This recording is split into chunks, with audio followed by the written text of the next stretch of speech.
우리가 계속해서 이스라엘 시리즈를 지금 공부하고 있는데요. 어떤 분은 아마 저에게 이런 질문을 할 거예요. 황 목사님, 이스라엘 시리즈를 앞으로 얼마나 더 많이 하시겠습니까? 라고 물어보면 저도 잘 모르겠어요. 성령님께서 그때그때 저에게 말씀을 주시기 때문에 저도 그냥 성령님의 인도하심에 따라서 한 걸음 한 걸음 가고 있어요. 그러니까 여러분들도 그런 마음을 가지고 계속 성령님이 우리에게 주시는 메시지, 또 음성, 우리에게 주시는 또 명령, 경고 이런 말씀들을 말씀 속에서 이렇게 배우면서 들으면서 순종하는 우리 모두가 되기를 정말로 바라면서 오늘도 제가 이 자리에 섰어요. 오늘은 감람산에 대한 이야기를 좀 할까 그래요. 감람산, 우리 올리브산이라고 그러지 않습니까? 이 감람산, 여기에 대한 숨겨진 하나님의 신비들을 오늘 같이 공부하려고 해요. 그래서 마음속에 준비하시고 이 부분을 한번 오늘 좀 심도 있게 우리가 들여다볼까 해요. 그러기 위해서는 제가 칠판에다가 그 감람산과 관계되는 지도를 제가 그릴 테니까 여러분들도 똑같이 크게 지도를 그리세요. 제가 지도를 2개를 그리려고 그래요. 그러니까 감람산과 예루살렘이 연계된 지도인데 타락 후에 있었던 그 지역, 또 우리가 이제 상상하는 게 타락 전에 있었던 오리지널, 그것을 칠판에다 제가 둘로 좀 비교해서 그려놓고 그리고선 이제 하나하나 설명해 드리려고 그래요. 그래서 노트 정리가 이제 이런 식으로 한번 해봅시다. 제가 우선 칠판에다가요, 타락 후 감람산에 대해서요, 제가 일부러 그려놓지를 않고 이렇게 가끔 가다가 예배 시간에 그리면서 이렇게 하는 것도 좋을 것 같았어요. 자, 보세요. 타락 후에 이 예루살렘, 이거 보면 이렇게 크게 이걸 예루살렘이라고 보세요. 타락 후에 예루살렘을 우리 그동안에 공부했지만 이렇게 보면 예루살렘도 이 동쪽 예루살렘을 항상 우리가 집중해서 공부했어요.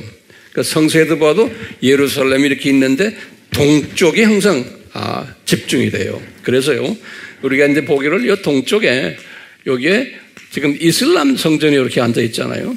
이슬람 성전이 있고 여기에 이슬람 성전이 지금 바위 성전이 있고 알 악사가 여기 있고요. 이렇게 그려 놓으세요. 네. 그리고는 이쪽에 우리 공부하기를 무슨 동굴이에요? 예레미야 동굴, 예레미야 동굴이 여기 있고, 그리고는 이쪽으로 여기에 지금 뭐가 있었던가요? 무슨 통곡의 벽이 이렇게 있죠. 그 다음에 이제 이쪽 동네, 여기를 우리가 다윗성이라고 그랬죠. 이런 구조로 되어 있고요. 그 다음에 이 옆에 여기에 약간 조금 더 크게 그릴게요. 이렇게 여기에 지금 감람산에 있고, 감람산 윗바닥에 여기에 무슨 공원이 겟세마네 동산 그러죠. 예.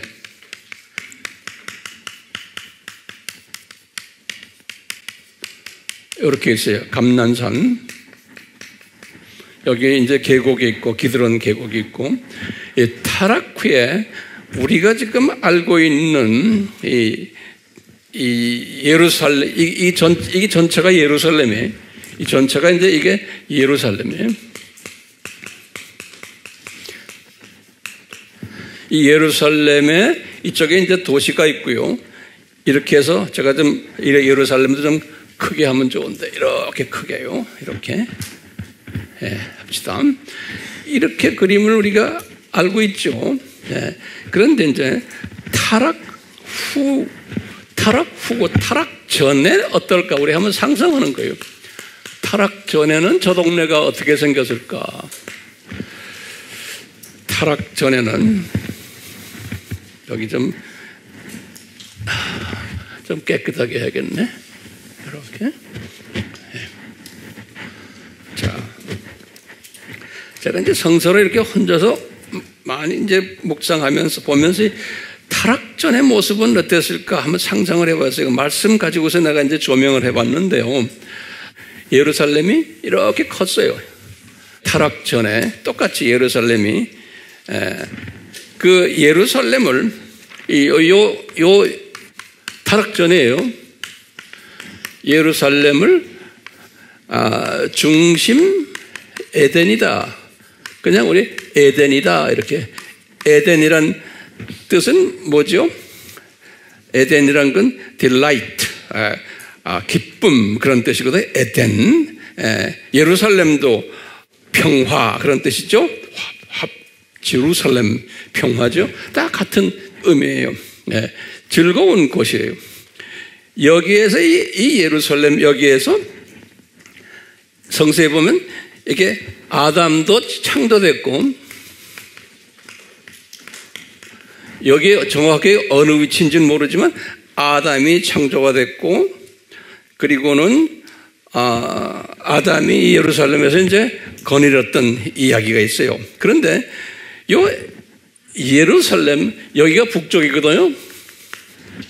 성서에 보면 타락 전인데도 영원 세계에서도요 동서남북이 있었던 것 같아요. 그래서 요 예루살렘의 동쪽이 있어요. 그러니까 예루살렘의 동쪽이니까 이쪽 동네죠. 예. 예루살렘의 동쪽을 그저 우리 이 정도로 한 절반 정도 갈라나 봐요. 이 동쪽을 성서에 보면은 동쪽을 뭐라고 했냐면 에덴 동산이라고 그랬어요. 그래서요 지금 요 부분이 에덴 동산이 가든이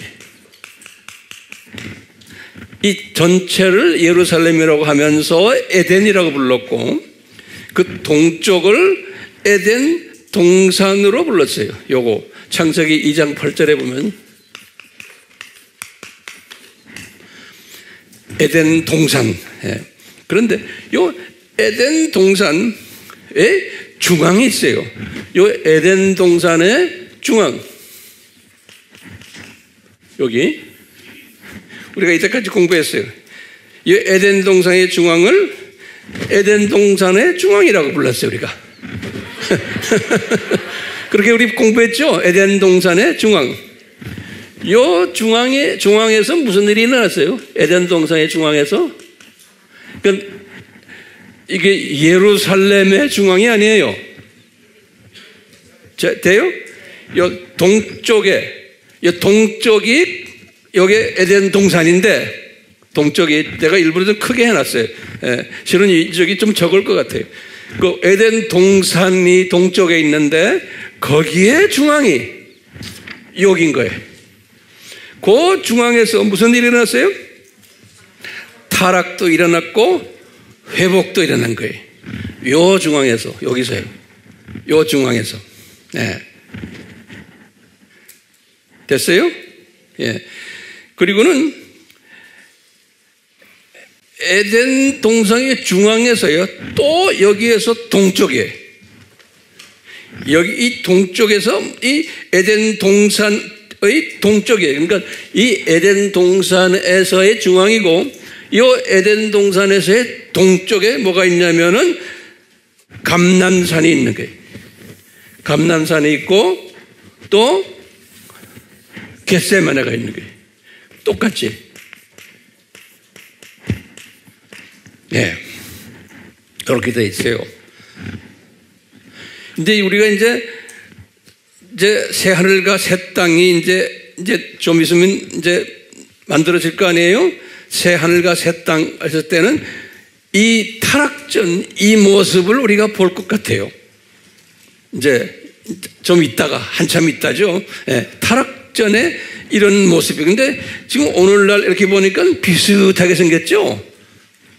비슷하게 생겼어요. 그래서 이제 오늘 내가 이것을 설명을 좀 해드리려고 그래요. 준비됐어요? 조금 어려워요. 어렵지만 할 수 없어요. 하나하나 우리 봅시다. 자, 그러면 오늘은요, 우선 이 감람산에 대해서 좀 공부할 텐데요. 자, 이제 이쪽 타락 후에 예수님께서 우리에게 감람산에 대해서 구약에서도 가르쳐 주시고 신약에서도 가르쳐 줬어요. 감람산, 올리브 마운트예요. 올리브 마운트. 이제 다음 주에도 제가 계속해서 이 감람산에 대해서 이야기할 터인데요. 오늘은 그 기초 과목을 좀 공부하려고 그래요. 자, 그러면 한번 하나하나 우리가 정리하면서 적어봅시다. 구약에서 감람산에 대한 기록된 이야기들이 있어요. 구약에서 이 감람산에 대해서 어떻게 우리에게 가르쳐 주셨나. 자, 그러면 첫 번째 다윗 시대에 처음으로 이야기했어요. 다윗 시대. 다윗은 주전 1010년에서 970년까지 40년 동안 왕노릇한 분이에요. 다윗이요. 지금까지 주전 약 1000년 생각하시면 돼요. 이때 다윗이 사무엘하 15장 30절에 이런 이야기가 있어요. 다윗이 이 예루살렘에 하나님의 법궤가 도착이 됐어요. 예루살렘에 법궤가 도착했을 때 다윗이 너무나 기분이 좋아가지고 다윗이 이 감람산으로 막 올라가는 거예요. 감람산으로 맨발을 벗고 막 올라가면서 기뻐서 하나님께 경배 드린다라는 이야기가 있어요. 여기 처음으로 구약에서 감람산 이야기가 처음으로 이때 나오는 거예요. 그래서요, 사무엘하 15장 30절에서부터 37절까지를 쭉 집에 가서 나중에 이제 셀 모임 때 보시면 이런 이야기가 나와요. 그래서 이제 이분이 특히 거기에 보면 감람산에 가서 예배를 드렸는데 그 압살롬 있죠. 압살롬 팀들이 예배를 드리면서 이분들 좀 패망시켰으면 하고 다윗이 간구하는 내용들이 있어요. 그러니까 이 다윗이 요 감람산에 올라가 가지고 법궤 사건 때 기쁨을 보여주고 거기에서 예배를 드리는 이야기가 구약에서 처음으로 감람산 이야기가 그렇게 시작이 돼요. 그리고는 두 번째로 또 감람산 이야기가 어디에서 나오냐면 다윗의 아들 솔로몬 때 나와요. 솔로몬 때. 요분은 주전 970에서 930까지 40년 동안 왕노릇한 사람이. 그러니까 아버지 다윗도 40년 왕노릇하고 솔로몬도 40년 왕노릇하고 다윗 전에 사울도 40년 왕노릇하고 이 40이라는 숫자가 참 우리에게는 관심거리의 숫자예요. 자, 솔로몬 시대는 이 솔로몬이 감람산을 아주 나쁘게 사용했어요.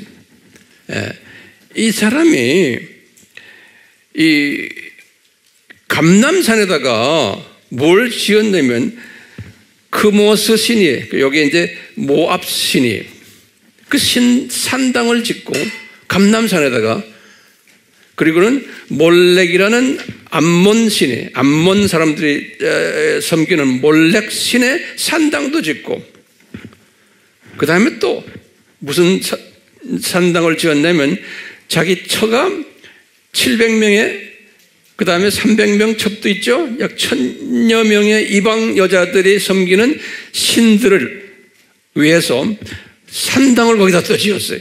그래서 거기서 분향을 하고 희생제를 드렸어요. 열왕기상 11장 7절에서 8절에 이렇게 기록이 되어 있어요. 그러니까 솔로몬은 아버지와 좀 다른 분이에요. 이 감람산에서 다 일어난 일들이, 감람산에서 세 번째로 감람산에서 일어난 일이 뭐냐면 요 솔로몬이 죽은 다음에 남북이 갈라졌죠. 그래서 남유대 지방에, 왜냐하면 요 감람산은 남유대 지방에 있는 산 아닙니까? 북이스라엘하고는 관계없어요. 남유대 지방에 그 왕국 때, 그것이 이제 930에서 586까지의 기간이에요.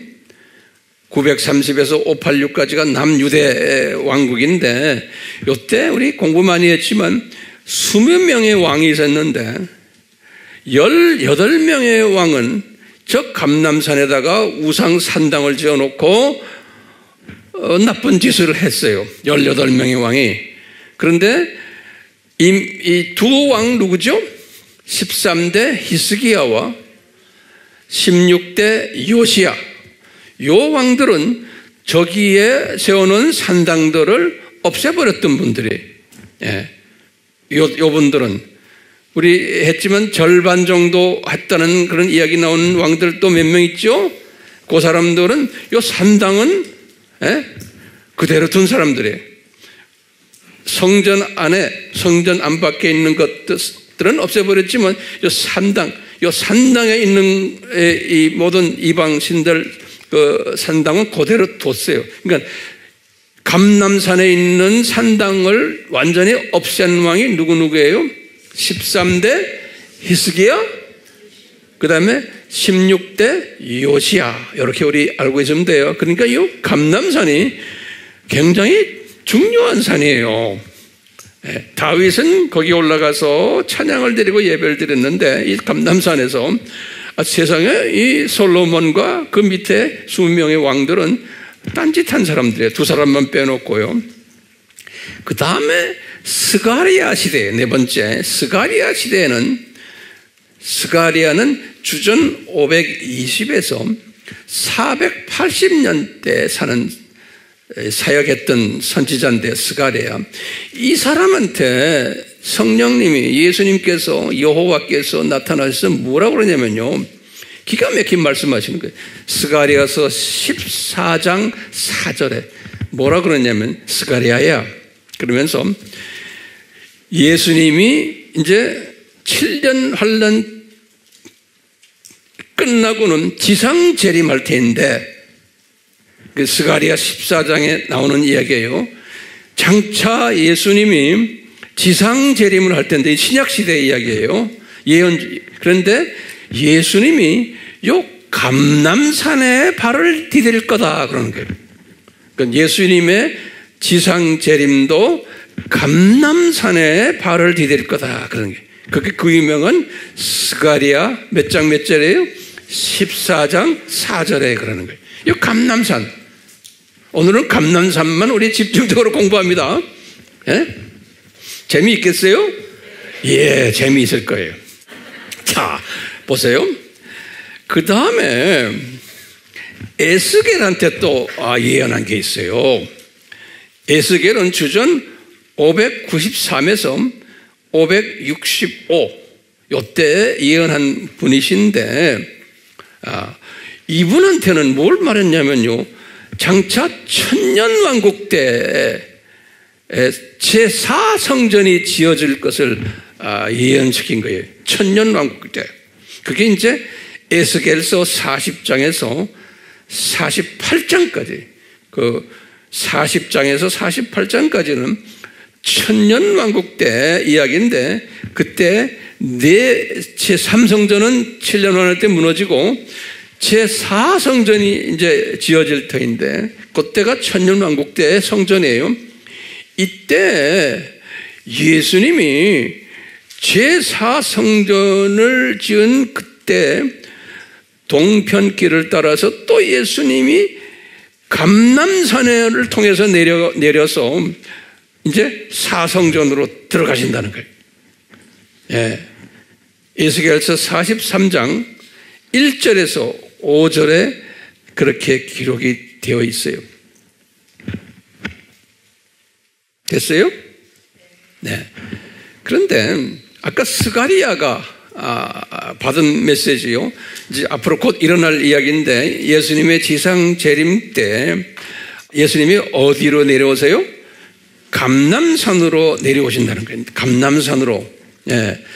그래서 이제 에스겔서 14장 4절에 이렇게 보면요. 감람산에 내려오시는데 예수님이 감람산으로 내려오실 때 무슨 사건이 일어나냐면 감람산이 거기에 지진이 일어나가지고 감람산이 딱 동과 서로 갈라진다는 거예요. 이 감람산 그래서 계곡이 생긴다는 거예요. 요 감람산에 여기 딱 갈라지면서 동과 서로 쫙 갈라지면서 계곡이 생기는데 여기 쫙 이렇게 갈라지면서요. 동과 서로 갈라지는 거예요. 감람산에 예수님이 지상 재림 때 이야기예요. 예? 스가랴서 14장 4절에 이제 4절과 5절에 보면 그런 이야기 나와요. 갈라지면서 요 하나는 북쪽으로 올라가 버리고 이쪽 절반은 남쪽으로 내려온다는 거예요. 땅이 탁 균열이 생긴다는 거예요. 그 이야기를 했어요. 절반은 북쪽으로 올라가고 절반은 남쪽으로 내려온다는 거예요. 동서로 갈라진 땅이 지진이 일어나가지고 골짜기가 생긴다는 거예요. 이게 스가랴가 본 메시지인데 이 메시지는 굉장히 중요한 메시지예요. 오늘은 제가 이 정도로만 해놓을 테니까 그렇기 때문에 이 감람산이 우리에게 관심이 있겠어요? 없겠어요? 관심이 있는 지역이고 감람산이 자, 왜 감람산이라고 이름을 했나? 그건 다음 주나 그 다음 주에 제가 말씀드릴 거예요. 자, 신약시대를 잠깐만 봅시다. 신약시대의 감람산 이야기는 예수님이 3년 공생애를 하실 때 예수님이 이 감람산이 주 무대였어요. 예수님이 3년 공생애를 하실 때 특히 언제 그랬냐면 예수님이 낮에는 주로 성전에서 가르치시고 낮에는 이제 예루살렘에 계실 때요. 뭐 사마리아나 북쪽에 계실 때는 아니 그런 이야기 말고 지금 예루살렘에 예수님이 계실 때는 주로 성전에서 가르치시고 낮에는 밤에 꼭 감람산에 들어가셔서 올라가서 쉬셨다 그랬어요. 누가복음 21장 37절에 그렇게 말씀했어요. 누가복음 21장 37절에 그리고는 우리 알다시피 이분이 여기 가서 그냥 쉬시면서 주로 그 밑에 지금 겟세마네 동산 있죠? 여기 바로 감람산 일부에 겟세마네 동산이 감람산 산 바닥에 있는 낮은 지역이에요. 그러니까 겟세마네 동산도 감람산의 일부로 생각하시면 돼요. 항상 겟세마네 동산에서 예수님이 꼭 기도를 하셨어요. 그냥 쉬시러 가셔가지고 그러니까 이분이 거기에서 밤에 기도하시면서 아마 주무시고 그랬던 것 같아요. 거기에 무슨 예수님이 계셨던 어떤 쉘터, 무슨 천막이든지 뭐가 있었던 것 같아요. 그만큼 예수님께서는 요 감람산을 밤에는 거기에 가셨어요. 밤에는. 낮에는 성전에서 가르치시고. 네. 자, 그러다가 이제 감람산을 건너서 저쪽에 보면 베단이라고 있죠?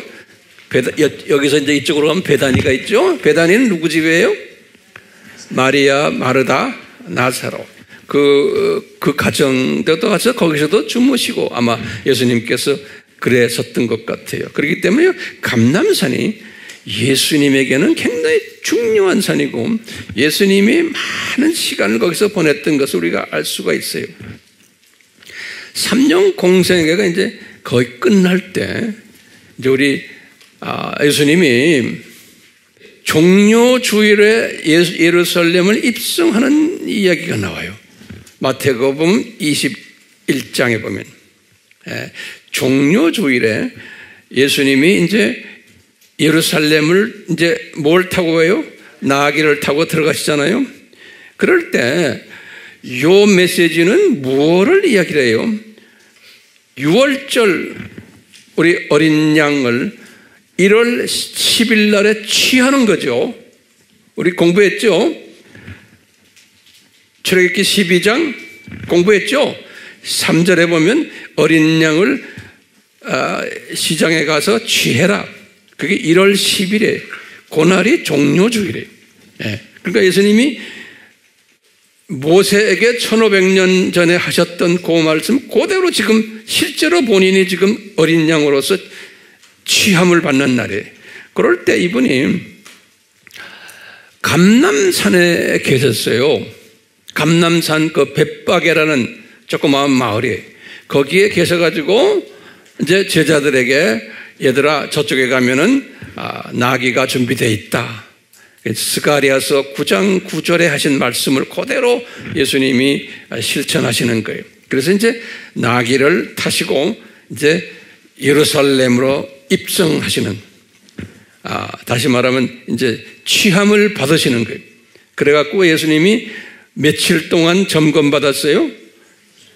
나흘간이죠? 뭘 점검받았어요? 이 어린 양이 과연 흠없는 1년 된 수컷인가? 라는 점검을 나흘 동안 받았어요. 그렇듯이 예수님도 들어가셔서 나흘 동안 점검받고는 그 다음에 그날 저녁에 점검받고 목요일 저녁이니까 이스라엘 달력으로 시작하면 1월 15일이죠. 6월절이 이스라엘 사람들은 저녁 날짜가 시작이 되니까 6시 이후부터요. 그래서 이제 정확하게 1월 15일에 이분이 이제 종료주일 플러스 나흘, 그래서 이제 15일 날에 이제 예수님이 이제 죽으시는 장면인데요. 그럴 때 예수님이 감람산에서 이분이 이제 종료주일을 맞아서 예루살렘에 들어가셨어요. 요게 이제 요까지 먼저 한 다음에 그 다음에 화요일에 우리 그 고난주일에 화요일에 설교 많이 하셨다고 그랬죠? 마태복음 이제 21장 18절부터는 월요일이고 그 다음에 화요일부터 한 것이 22장부터 거든요. 화요일에 긴 설교를 하셨는데 가장 중요한 설교가 무슨 설교예요? 마태복음 24장에 뭐예요? 감람산 설교예요.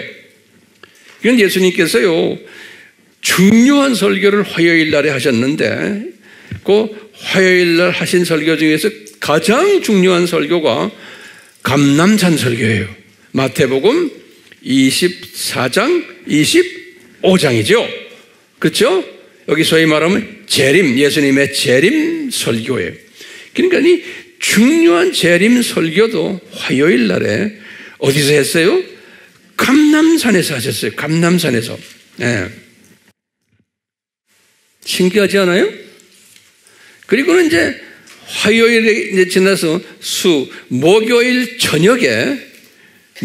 저녁에 성만찬 하셨죠? 그렇죠? 성만찬 하시고는 이분이 저녁 시간에, 밤 시간에, 그러니까 1월 15일이 돼요. 어딜 갔어요? 성만찬 하시고는 겟세마네로 가신 거예요. 성만찬 하시고는. 겟세마네 가가지고 그 유명한 기도를 하시는 장면이에요. 마태복음 26장 30절 또 36절 그러면 겟세마네에서 3번 기도하시는 장면 우리 알죠? 이 마지막 장면 예수님이 아버지와 대화하시는 때도 그 십자가 달리시기 직전에 깊은 인격적인 대화를 하시는 곳도 겟세마네에서 하신 겟세마네에서 예수님께서요. 네. 그러시고는 예수님 십자가에 죽으시고 또 3일 있다가 부활하셨잖아요. 부활하시고는 또 40일 또 사역하시다가 이분이 이제 승천하셨죠. 승천도 어디서 했어요? 승천도 지금 여기 감람산에서 하신 거예요. 사도행전 1장 9절에서 12절인 거예요. 예. 그리고 아까 우리 스가랴서 14장 4절 봤지만 승천하셨는데 다시 지상 재림을 하실 때도 어디서 해요? 감람산으로 내려오신다는 거예요. 왜? 분명히 승천하실 때 천사가 말을 했어요. 예수님이 요 모양으로 이리로 내려올 거다. 요 감람산으로. 그런데 이미 스가랴한테 다 예언하신 거예요. 감람산으로 예수님이 재림해 오신다는 거예요.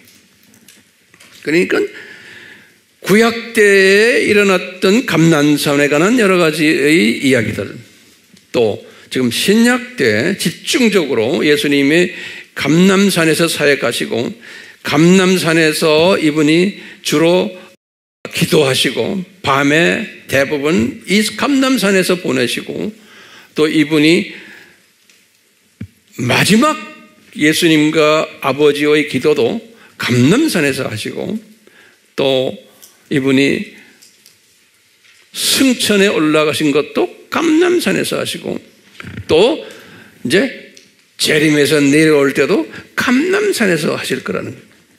그러니까 이 감람산이 제가 지금 간단히 구약에서부터 다윗 때부터 시작을 해서 감람산 이야기를 간단히 한번 섭렵해 드렸어요. 이거 잘 정돈이 됐기를 바라요.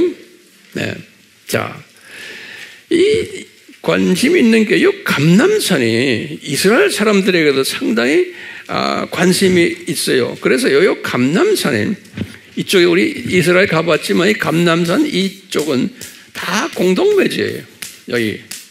그래서 이 감람산은 지난 3000년 동안, 다시 말하면 다윗 때부터요. 다윗 때부터 지금까지 약 한 3000년 아니에요? 이 3000년 동안 유대인들, 이스라엘 사람들이 가장 선호하는 공동묘지 자리가 이 감람산이에요. 그래서 기록을 제가 이렇게 보니까 약 한 15만 명의 무덤이 있대요. 15만 명의 무덤이. 그리고 유명 인사들도, 구약의 유명 인사들, 또 신약에 와서 오늘날 유명 인사들까지도 여기에 묻혀 있는 분이 상당히 많다는 거예요. 여러분들 웹에 들어가서 한번 보세요. 그러면 왜 이 사람들이 여기에 이렇게 묻힐까? 라고 질문을 한번 던져보면 이런 대답들을 해요. 유대인들의 사고예요. 이 사람들이 앞으로 자기네의 메시아가 올 때 이제 죽은 사람들이 부활할 텐데 메시아가 올 때 가장 빨리 아주 급하게 좋게 부활하는 사람들은 여기에 묻히면 된다는 거예요. 그 사람들의 사고예요. 그러니까 이 사람들은 막연히 이 감람산이 복을 주는 산으로 생각하는 거예요. 복을 주는 산으로. 우리가 보면 참 안타깝지만 이제 이렇게 지금 보고 있는 거예요.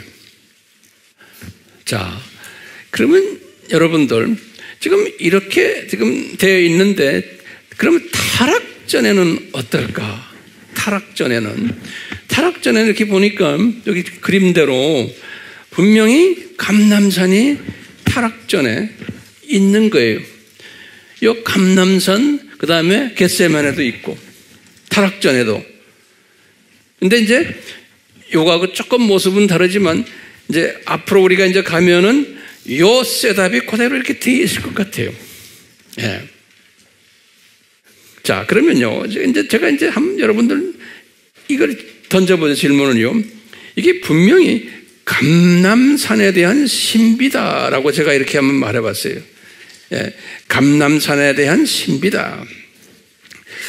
왜 신비라는 단어를 우리가 쓰나요? 성서에는 신비라는 단어, 미스터리라는 단어를 항상 썼었어요.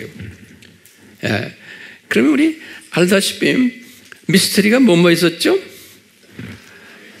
하나님의 신비, 그 다음에 그리스도의 신비, 또 하나님 나라의 천국의 신비 그랬잖아요. 특히 천국의 신비를 이야기하실 때 예수님이 제자들에게 하신 말씀이 잊지 마세요. 뭐라고 그랬냐면 이 천국의 신비들은 모든 내 자녀들에게 주는 게 아니다 그랬죠. 그리고는 너희들에게만 내가 준다 그랬어요. 이 말씀 잘 기억하세요. 그리고는 하시는 말씀이 만약에 너희들 외에 내가 같은 하나님의 자녀지만 이 신비에 대해서 조금 알려고 하는 사람들 또는 안 사람들 거는 내가 뺏어가지고 다 너희들에게 주겠다는 거예요. 그러니까 집중적으로 하나님의 자녀들이지만 소수의 제자급 사람들에게만 소화할 수 있도록 주는 메시지가 신비인 거예요. 그러니까 이 신비는 우리 인간의 이성이나 노력이나 인간적인 지식이나 명철, 지혜로는 소화를 못하게끔 되어 있는 게 신비라는 거예요. 그래서 예수님이 쓰신 단어예요. 신비라는 단어가요. 그러니까 예수님이 우리를 보면 인간 차원에서 하시는 말씀, 너희 인간들아, 이 내가 지금 가르쳐주는 이 하나님의 신비, 그리스도의 신비, 천국의 신비들은 너희들에게는 다 신비다. 그러니까 너희들이 소화를 하지를 못한다라는 거예요. 그래서 신비라는 단어를 썼어요. 자, 우리 AMI 이 그룹들은 좀 감사한 것은 이 신비를 그래도 소화하는 분들이기 때문에 이렇게 우리 같이 공동체로 해서 주님을 섬기는 것 참 보면 신비로운 만남이고, 정말 기똥찬 만남이에요. 자, 그런데 오늘 우리 이 감람산 이야기를 하면서 지난 시간에도 또 무슨 신비가 있었죠? 에덴 동산 중앙의 신비 기억나죠? 여기요. 여기 신비 우리가 자세히 공부했어요. 자, 근데 오늘은 요 감람산 신비를 감람산도 이게 신비예요. 웬만한 사람은 이게 소화가 안 돼요. 그래서 제가 좀 자세히 설명을 하려고 했는데 성령님이 내 마음을 불편하게 해요. 그 이상 자세하게 하지 말아라 그런 것 같아. 못 알아듣는다 그런 것 같아. 때가 되면 한번 할 것 같아요. 자, 그러면요.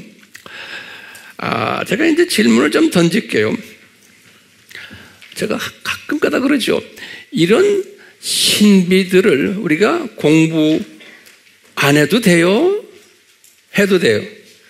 제가 항상 강조하죠. 이런 신비들 안 해도 돼요. 그러니까 몰라도 돼요. 몰라도 돼요. 네. 왜요? 이거는 대부분의 사람들은 이런 걸 모른 채, 이 신비들을 모른 채 주님 나라에 가서 잘 살고 있어요. 거기서. 예. 근데 이게 알아야 되는 이유가 있는 거예요. 예. 소수지만, 이 신비들을 알아야지만 되는 사람들이 있어요. 그래서 예수님께서 소수의 하나님이 특별히 기름 부은 사람들에게 이 신비는 꼭 알아야 된다는 거예요. 그러면 우리 질문이 있어요. 왜 알아야 됩니까? 왜 알아야 됩니까? 왜 우리가 이런 공부를 합니까? 우리 AMI 팀들은 이 어려운 공부를 그러면요 지금부터 하나하나 정리를 하면서 우리 한번 정리해 봅시다. 우리가요 창조 목적을 제대로 우리가 소화하고 이 창조 목적을 만드신 삼위 하나님을 정말 사랑하고 이분과 깊은 사랑의 관계를 가지려면은 이 모든 이 신비들을 알아야 돼요. 그러니까 이 신비를 알면 알수록 이분을 더 사랑하게 돼 있어요. 그래서 그런 거예요. 그러니까 영성을 더 크게, 넓게, 길게, 높게, 깊게 만드는데 도구가 되는 것이 이 신비를 알 때 깜짝깜짝 우리가 놀라면서 이분을 더 섬기게 되는 거예요. 자, 그러면요, 우리가 좀 하나하나 좀 체계 있게 좀 봅시다.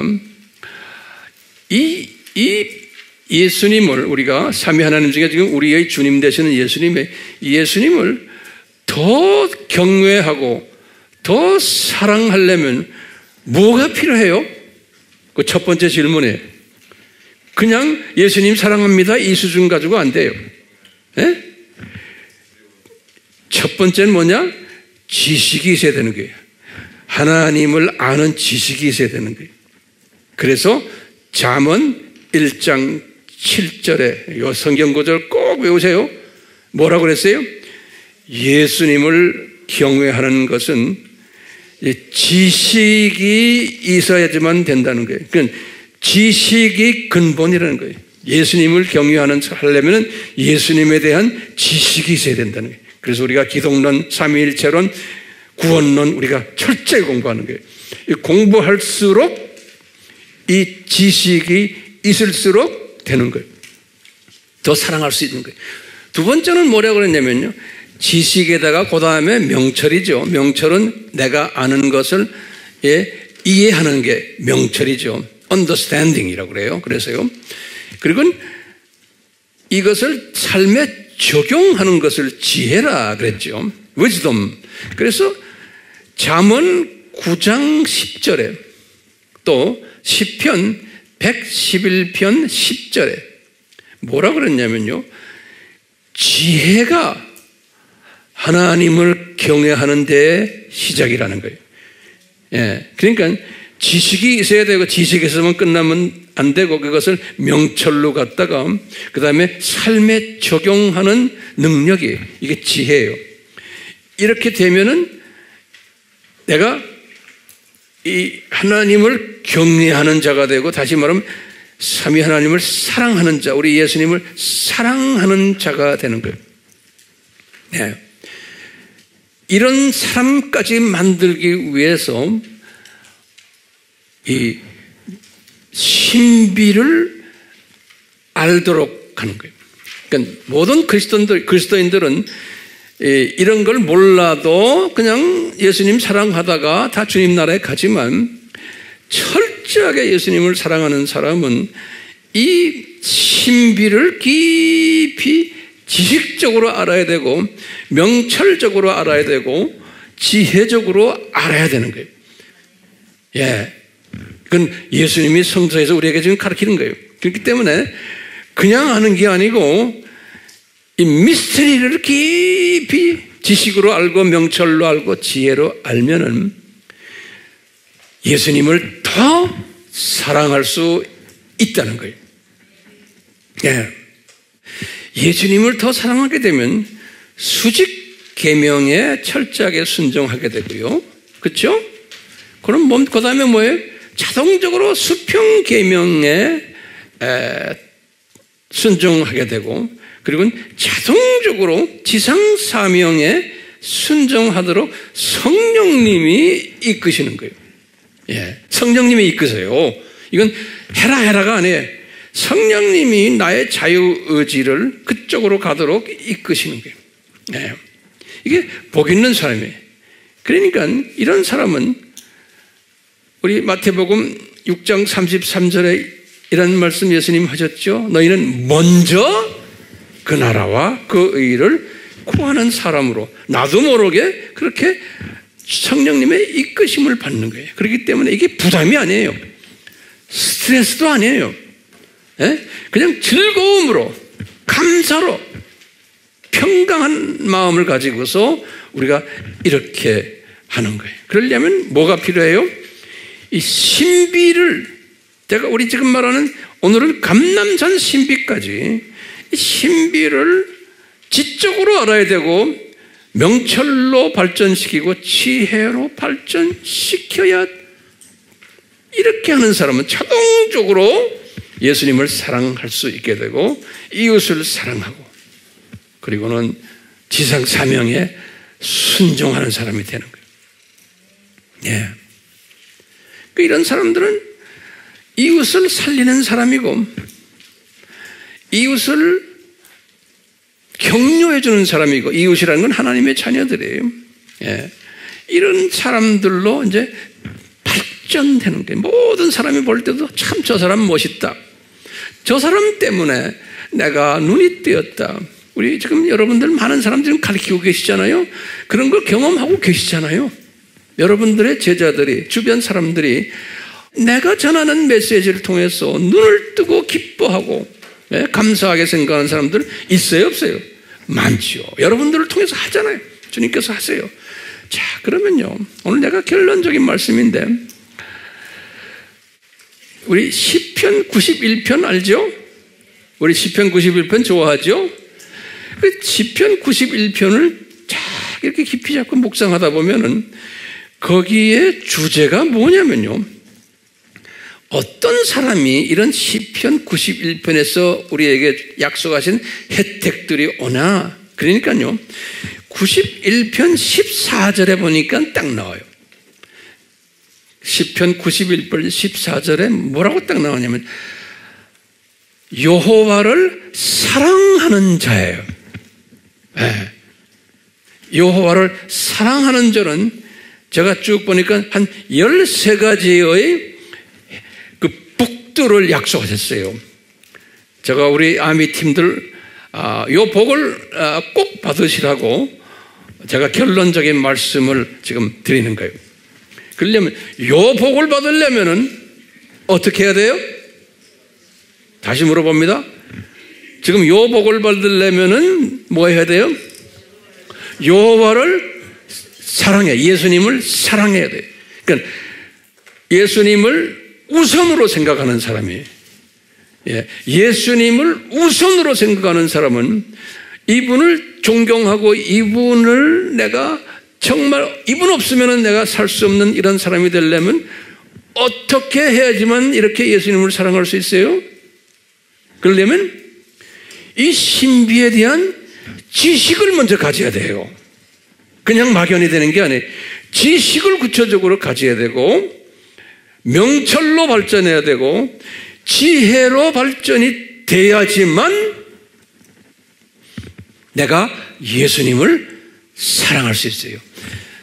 예수님을 경외할 수 있어요. 네. 그러니까 이 지식 공부가 근데 일반 지식도 좋지만 우리가 지금 요새 어디에 집중해요? 하나님의 신비에 대해서. 이 신비가 뭔지. 그래서 하나님의 신비, 그리스도의 신비, 또 무슨 신비예요? 천국의 신비, 또 이제 에덴 동산 중앙의 신비, 오늘은 감람산 신비예요. 이 신비를 알면 알수록 내가 성령님이 나에게 뭘 줘요?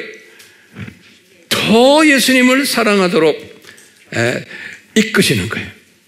그러니까 우선순위를 예수님한테 갖다 바치는 사람이 되는 거예요. 자기도 모르게. 그럼 이런 사람에게는 어떤 약속을 주셨나? 특히 오늘날 이 약속이 시편 91편에 있는 거예요. 그거 하나하나 우리 적어봅시다. 이거는 항상 묵상하셔야 돼요. 저도 이건 항상 묵상해요. 뭐냐? 첫 번째 시편 91편에 뭐냐면요. 예수님을 사랑하는 사람은 지극히 높으신 분의 은밀한 곳에 거하게 되는 거예요. 91편 1절에 지극히 높은 것, 그러니까 나의 영성이 저 하늘 보좌까지 올라가는 사람이에요. 영성이. 주님이 그렇게 만드시는 거예요. 그래야지만 우리가 예수님을 사랑할 수 있어요. 그 경험을 해야지만. 그러니까 예수님이 우리를 위해서 이렇게 영성을 높이시는 게 두 번째 약속이 뭐냐면 전능하신 분이에요. 전능하신 분의 그늘 아래에 있게 하는 거예요. 그러니까 항상 예수님이 자신의 그늘 아래, 팔 아래에 우리를 딱 끼고 있는 거예요. 거기다 1절에 그런 말씀하셨어요. 지금 여기 묵상하고 계세요? 첫 번째 뭐예요? 지극히 높으신 분의 은밀한 곳에 거하도록 인도하시고, 두 번째는 전능하신 분, 능력이 있으신 분, 이 능력자의 그늘 아래에 내가 있게 되는 거예요. 세 번째는요, 이 그늘 아래에 있으니까 예수님이 나의 피난처가 되는 거예요.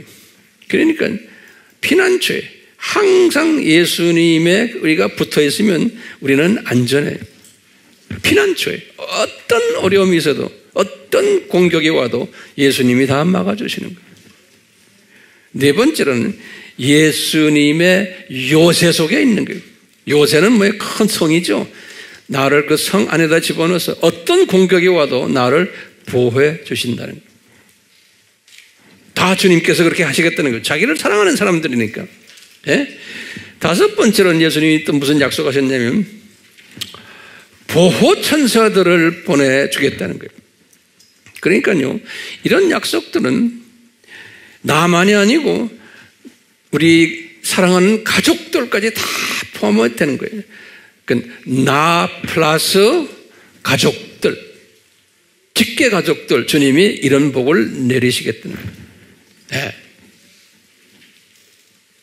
다섯 번째가 뭐였어요? 보호천사들로 항상 지켜주겠다 그랬어요. 11절에. 그리고는 여섯 번째로는 건져주겠다 그랬어요. 영어로는 I will deliver you. deliver란 건 그 속에 있는 거예요. 그런데 거기에서 건져주겠다는 거예요. 뭐냐? 새 사냥꾼의 덫에서 건져주겠다는 거예요. 그러니까 새 사냥꾼의 덫에 우리가 끌릴 수가 있다는 거예요.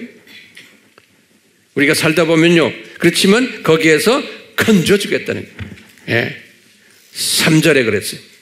또 뭐에서 건져주겠다 그러냐면요. 지독한 연병에서 건져주겠다는 거예요. 3절에. 지독한 연병이 뭐예요? 오늘날 코비드예요. 코비드. 예. 앞으로도 이런 일들이 더 많이 있었지만 이런 걸 걸려도 예수님께서 어떻게 해요? 거기에서 건져주겠다는 거예요. 그러니까 이런 것 다 예수님이 허락하셔서 하는 일들 아니에요? 네? 그런데 여기에 걸려도 건져주시겠다니 I will deliver you from the pestilence, severe pestilence. 아주 심한 pestilence란 말이 전염병이에요. 전염병에서 건져주겠다는 거예요. 아멘이요? 거기서 그랬어요. 이 pestilence에 걸려가지고 1000명이 막 넘어지고 10,000명이 막 네 있는 데서 넘어지는 걸 네가 봐도 너는 넘어지지 않겠다는 거예요. 예? 아, 그런 말이 여기 써 있어요. 3절에. 그렇죠? 자, 여덟 번째는 8절에 그랬어요. 악인의 봉을 보리라. 다시 말하면요, 나를 괴롭혔던 사람들이 대가를 치르는 그것을 너희가 보리라. 그러니까 우리가 이 주님의 말씀을 100% 믿으면요, 평강이 있어요, 없어요? 평강이 있는 거예요. 그런데 이 100% 안 믿는 사람은 왜 안 믿어요? 그러면 아하, 은혜가 없구나. 첫째, 또 뭐가 없어요? 성령님의 인도하심도 없구나. 또 뭐가 없어요? 신비에 대한 지식이 약하구나. 말씀이 약하구나. 그렇기 때문에 어떻게 돼요? 이런 약속을 믿지를 않는 거예요. 믿지 않기 때문에 평강이 없는 거예요. 평강이. 그러니까 평강이 있으면은 더 나이 들수록 더 젊게 보이는 거예요. 왜 웃어요? 진짜요. 그러니까 이 평강은 하나님의 말씀을 내가 100% 믿을 때, 그리고 믿음은 예수님께 맡겨버리는 거 아니에요. 그러니까 평강이 오는 거예요. 이분이 다 알아서 하실 텐데. 그러니까 이제 앞으로 여러분들, 저도 마찬가지, 온갖 걱정거리들 다 누구한테 맡겨요? 예수님께 맡겨버리는 거예요. 그래서 예수님이 나에게 너희 걱정거리를 맡겨라 그럴 때 cast your anxiety, cast out, 나한테 던져라 그랬어요. 예, 맡겨버리는 거예요. 그러려면 그냥 맡길 수가 없어요. 뭐가 있어야 돼요? 실력이 있어야 돼요. 무슨 실력이요? 말씀에 대한 지식, 명철, 또 지혜. 실력이 있어야 돼요. 실력이 없이는 도저히가 안 돼요. 100번 설교 들어야 소용없어요. 그러니까 이 황 목사의 짭은 뭐예요? 여러분들 실력 키워주는 거예요. 예, 이게 내 짭이에요. 예, 100번 설교 들고 100번 성경 공부해도, 예? 이 기본적인 이 모든 문제를 해결을 못하면은, 이 신비를 깊이 말씀 속에서 주어지지 않으면 귀만 즐겁게 하고 잠깐 기분만 좋게 하고 그러다가 또 말아버려요. 그러니까 깊이가 없는 거예요. 왜? 하나님의 말씀은 그 수준이 아니거든요.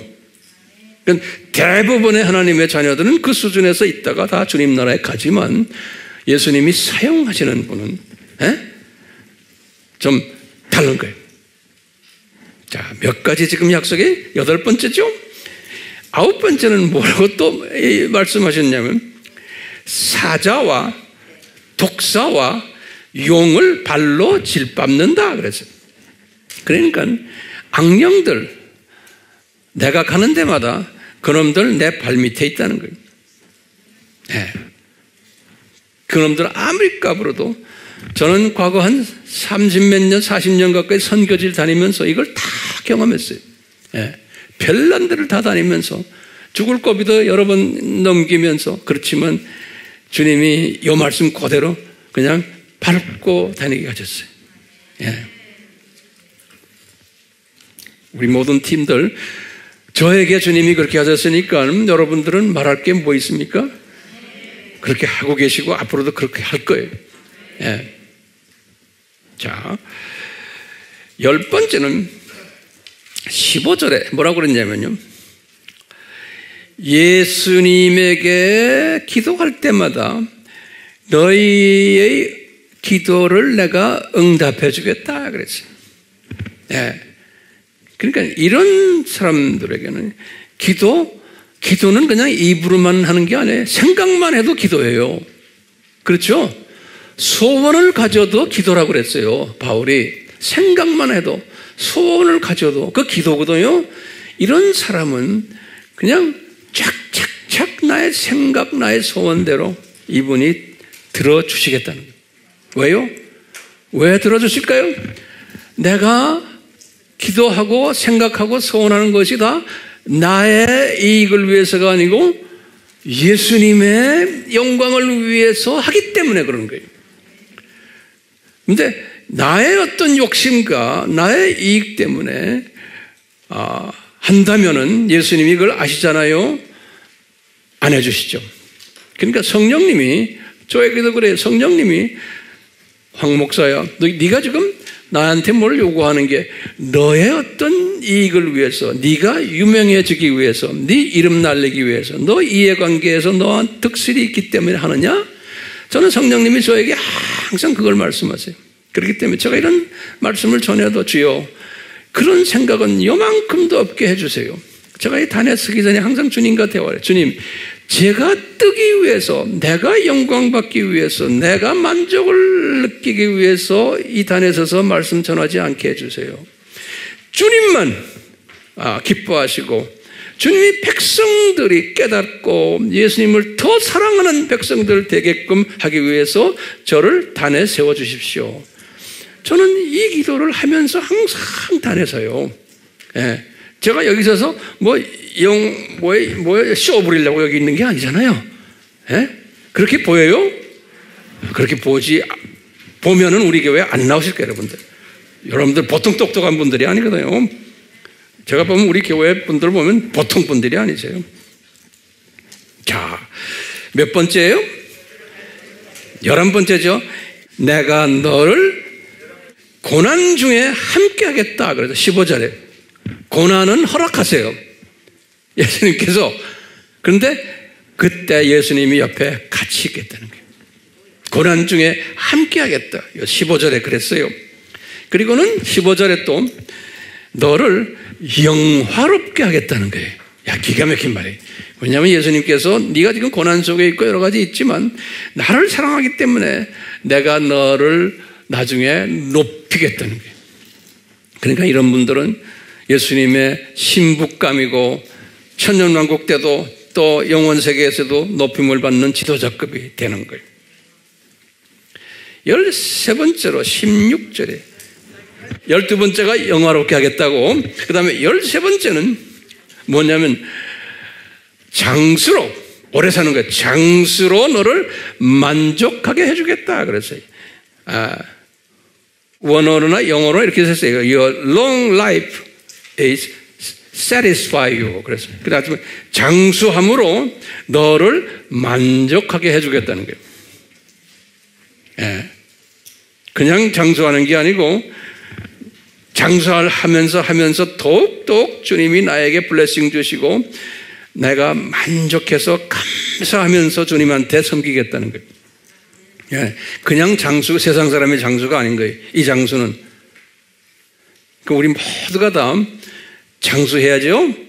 주님이 이 원칙대로 하면은 장수케 하세요. 예. 왜요? 왜 할까요? 주님이 이런 사람이 필요하기 때문에 그러는 거예요. 예.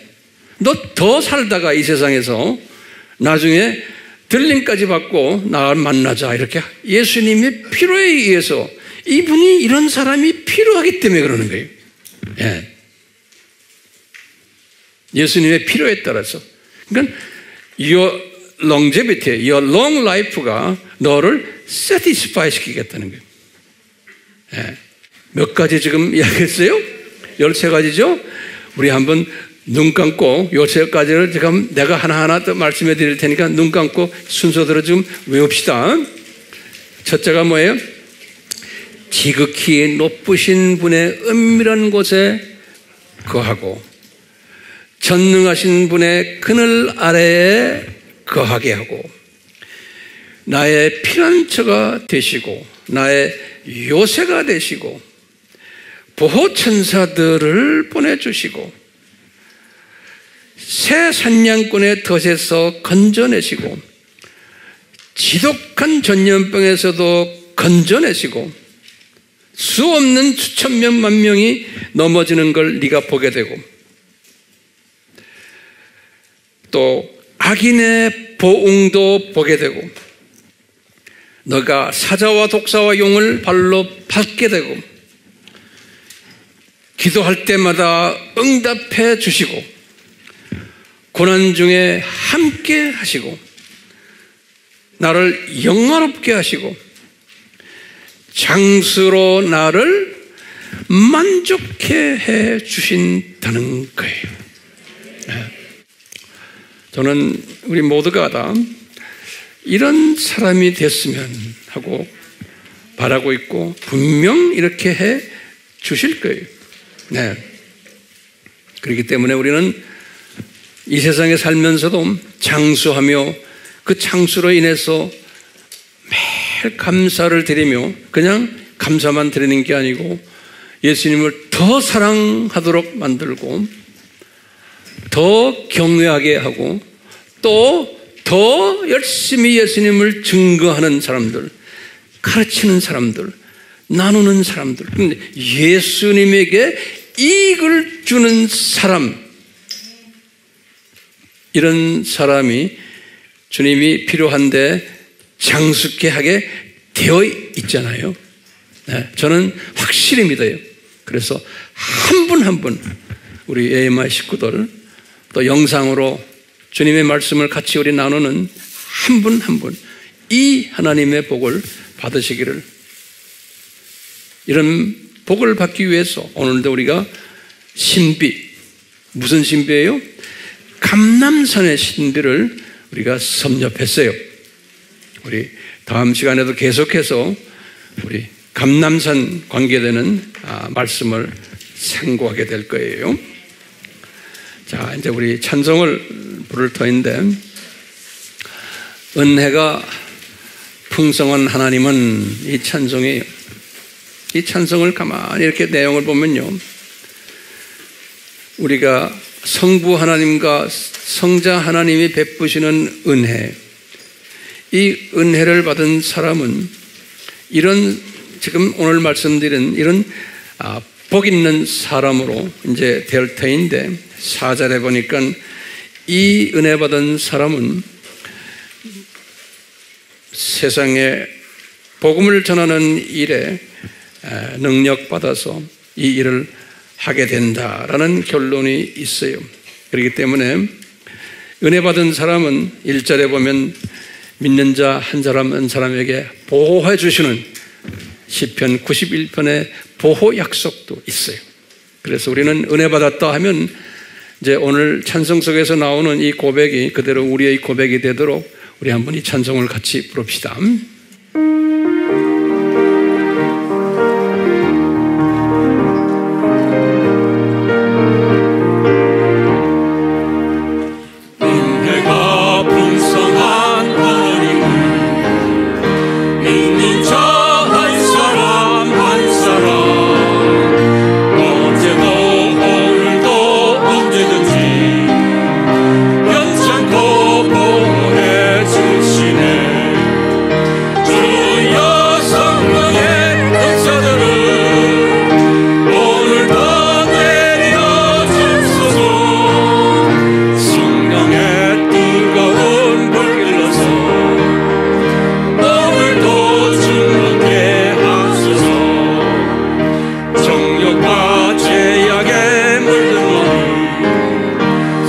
성령의 불길로 태우사 정결케 하소서 태우소서 깨끗게 하여 주옵소서 주여 성령의 은사들을 오늘도 내려 주소서 성령의 뜨거운 불길로서 오늘도 충만케 하소서 희생의 제물로 돌아가신 어린 양 우리 주 예수여 구속의 은혜를 내리시사 오늘도 구원해 주소서 주여 성령의 은사들을 오늘도 내려 주소서 성령의 뜨거운 불길로서 오늘도 충만케 하소서 주님의 기쁘신 은혜만을 세상에 널리 전하리니 하늘의 능력과 권세로서 오늘도 입혀 주옵소서 주여 성령의 은사들을 오늘도 내려 주소서 성령의 뜨거운 불길로서 오늘도 충만케 하소서. 우리 예수님, 우리 오늘 이 감람산에 숨겨진 그 신비를 잠깐 섭렵했습니다. 구약에서 신약에서 예수님께서 이 감람산을 어떻게 사용하셨나를 섭렵했습니다. 주여 저희들에게 더 많은 지식과 명철과 지혜를 주셔서 이런 것을 얻을 때마다 우리 예수님을 더욱 사랑하는 복된 자 됨으로 시편 91편의 복을 누리는 복된 자 되도록 복을 내려 주시옵소서. 예수님의 이름으로 축원하옵나이다. 아멘.